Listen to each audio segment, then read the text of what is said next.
आज Doubtnut app download करें। Doubtnut पर अपने सभी गणित, रसायन विज्ञान, भौतिक विज्ञान और जीव विज्ञान के डाउट्स का करो सफाया। बस प्रश्न की फोटो खींचो, एक ही प्रश्न को क्रॉप करो और तुरंत वीडियो सोल्यूशन पाओ। अभी डाउनलोड करें। हेलो फ्रेंड्स, हमारा क्वेश्चन है ए बी 1 मीटर लंबी और 10 ओम प्रतिरोध वाली एक समान तार है। शेष विवरण जो है चित्र में दिखाए गए हैं। तो क्वेश्चन का पहला पार्ट है ए बी के अंदिश विभव प्रवणता। सेकंड पार्ट है लंबाई एओ जब गैल्वेनोमीटर में कोई विक्षेप नहीं दिखता, निकालें। ओके, तो क्वेश्चन को फिगर के थ्रू समझते हैं। फिगर हमारा क्वेश्चन में गिवन है। तो क्या बोला जा रहा है यहाँ पे, हमारा जो है ये हमारा कोई परिपथ दिया गया है। ये हमारा क्या है, पोटेंशियोमीटर है। ये हमारा पोटेंशियोमीटर का जो है क्या है, हमारा जो है मुख्य शेल है और ये हमारा मुख्य जो है प्रतिरोध है। मुख्य सर्किट परिपथ हमारा ये है। यहाँ से ए और बी हमारी जो है पोटेंशियोमीटर तार की लंबाई है। फिर यहाँ पे हम जो है एक सेल के साथ जो है 1.2 ओम के प्रतिरोध को ऐड कर देते हैं और यहाँ पे नीचे 0.3 ओम प्रतिरोध ऐड कर देते हैं। तो हमें क्या करना है, हमें सबसे पहले इस ए बी तार की जो है विभव प्रवणता कैलकुलेट करनी है। तो विभव प्रवणता अगर कैलकुलेट करनी है तो हमें पता होना चाहिए विभव प्रवणता का फार्मूला हमारा क्या होता है। तो हमें पता है जो विभव प्रवणता, सबसे पहले हम यहाँ पे ए वाले पार्ट को सॉल्व करते हैं। तो विभव प्रवणता क्या होती है हमारी, जो है किसी भी तार का विभवांतर डिवाइडेड बाई उसकी लंबाई। मीन्स हमारा विभव प्रवणता क्या होता है, एकांक लंबाई का विभवांतर ही हमारा विभव प्रवणता होती है। तो यहाँ पे हमारा क्या हो जाता है, हमें सबसे पहले अगर यहाँ पे ए बी की लंबाई क्वेश्चन में गिवन है, यहाँ पे ए बी की तो लंबाई क्वेश्चन में गिवन है 1 मीटर है, लेकिन हमें क्या करना है, हमें जो है ए बी के सिरों के बीच हमें विभवांतर कैलकुलेट करना है। अगर ए बी के सिरों के बीच विभवांतर कैलकुलेट करना है तो हमें ये पता करना पड़ेगा कि यहाँ से 2 वोल्ट की प्रतिरोध से हमारे जो है यहाँ पे धारा निकल रही है। यहाँ पे जो धारा हमारी जा रही है आई हमारी कितनी है। आई हम कैसे कैलकुलेट करेंगे, ओम के नियम के अकॉर्डिंग हम आई को कैलकुलेट करेंगे।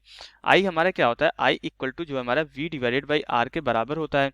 ओके, तो यहाँ से आई हमारा कितना हो जाएगा, आई इक्वल टू हमारा जो सेल का जो विभवांतर हमारा 2 वोल्ट दिया गया है, 2 डिवाइडेड बाई हमारा कितना हो जाएगा, यहाँ पे टोटल प्रतिरोध हमारा यहाँ से धारा जा रही इसी में जाएगी हमारी, और ये हमारा 15 है और ए बी तार का प्रतिरोध हमारा 10 है। तो ये हमारा 15 दोनों श्रेणी क्रम में जुड़े होंगे तो हमारा 15 + 10 हो जाएगा।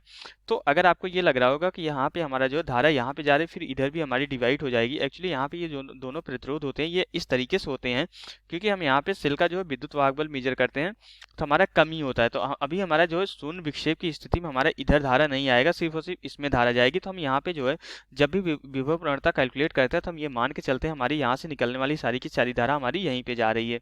ओके, तो ये हमारा आई कितना हो जाएगा, यहाँ पे जो आई कैलकुलेट होके आ जाता है हमारा कितना आ जाता है, यहाँ पे ये आता है हमारा 0.08 जो है एम्पियर के बराबर आ जाता है। अब अगर हमारी यहाँ पे जो है धारा आ गई तो अब हम यहाँ से आसानी से जो है ए बी का जो है ए बी तार का विभवांतर कैलकुलेट कर सकते हैं। कैसे, यहाँ पे हमने जो है आई इंटू हमारा जो है आर ए बी तार का प्रतिरोध हो जाएगा जो कि हमें क्वेश्चन में गिवन है।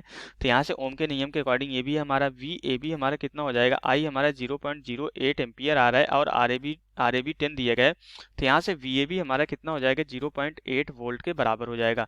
तो यहाँ पे हमने विभवांतर कैलकुलेट कर लिया और लंबाई हमें जो है 1 मीटर क्वेश्चन में गिवन है ए बी तार की।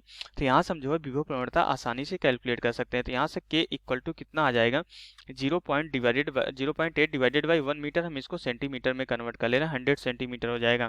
तो यहाँ से हमारी जो विभव प्रवणता कैलकुलेट होके आती है तार ए बी की, k इक्वल टू कितना आ जाता है हमारा 8 इंटू 10 की पावर जो है -3 वोल्ट पर सेंटीमीटर में आएगा क्योंकि हमने मीटर को सेंटीमीटर में कन्वर्ट कर लिया।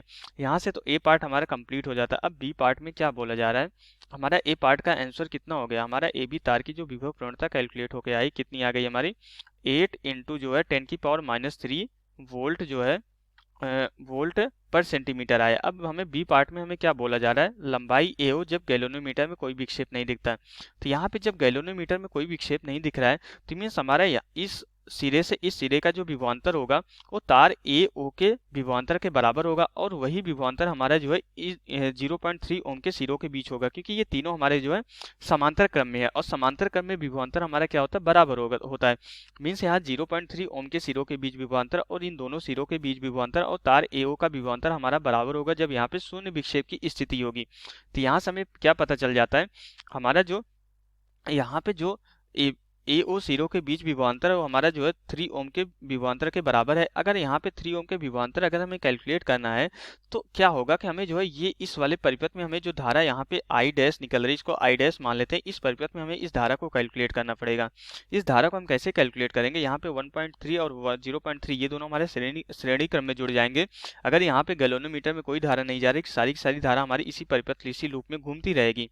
तो मीन्स हमारा यहाँ पे विभवांतर पता है, तुल्य प्रतिरोध कैलकुलेट कर लेंगे तो आई डैश को हम कैलकुलेट कर लेंगे।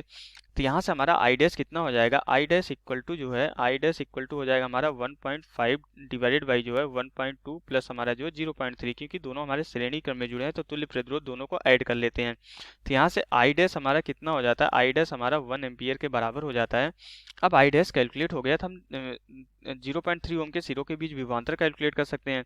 तो यहाँ से V3 ओम हमारा कितना हो जाएगा, आई ओम के नियम के अकॉर्डिंग आई हमारा 1 एम्पियर है और प्रतिरोध हमारा 0.3 है, तो ये कितना हो जाएगा हमारा यहाँ पे, ये हमारे 0.3 वोल्ट के बराबर। और V3 ओम का विभवांतर जो हमारा जो है AO के विभवांतर के बराबर है, मीन्स हमारा VAO इक्वल टू कितना हो जाएगा हमारा 0.3 वोल्ट के बराबर हो जाएगा।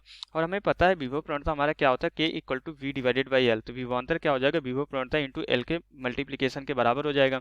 मीन्स यहाँ पे हमारा K जो विभव प्रवणता है इंटू हमारा जो है AO की लंबाई इक्वल टू हमारा जो है 0.3 के बराबर होनी चाहिए। अब यहाँ से हमें विभव प्रवणता क्वेश्चन में पता है, हमें विभव प्रवणता हमारी कितनी है, AO हमारा कितना हो जाएगा, AO equal to 0.3 divided by विभव प्रवणता। विभव प्रवणता हमने पहले पार्ट में कैलकुलेट किया है, कितना है हमारा 8 इंटू 10⁻³ वोल्ट पर, हमारा यहाँ पे वोल्ट पर सेंटीमीटर में है, ये वोल्ट पर सेंटीमीटर है और ये भी हमारा वोल्ट में ही है। तो यहाँ से हमारा वोल्ट वाली यूनिट वोल्ट वाली यूनिट से कैंसिल हो जाएगी।